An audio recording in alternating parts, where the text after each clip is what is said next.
Good morning everyone, mga kamamshi. For today's ulam, nagluto po ako ngayon ng adobong pusit. Ayan po, at nilagyan ko yan ng oyster sauce para dagdag sarap po sa ating ulam for today. So tara po, kain po tayo and enjoy, and palagi po tayong mag-iingat sa ating mga gawain, and God bless po sa ating lahat.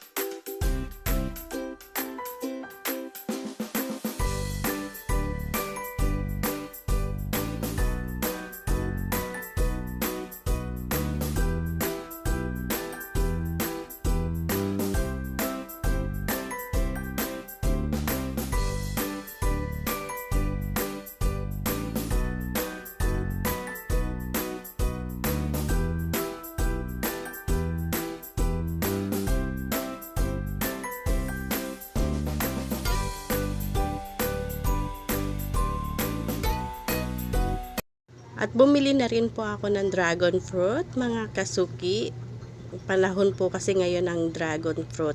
Yan po ay 2 piraso lang at hinati ko po yan sa 4 na pinalamig ko muna para mas masarap po siyang kainin. At bumili na rin po ako ng kalahating kilong lansones at medyo nag-craving tayo sa lansones at panahon din po ngayon ng lansones. Kaya titikman po natin ng lansones. Ayan po, at may langgam pa talaga. Siguro yan po ay tanda na matamis po talaga ang lansones. So kain po tayo and enjoy.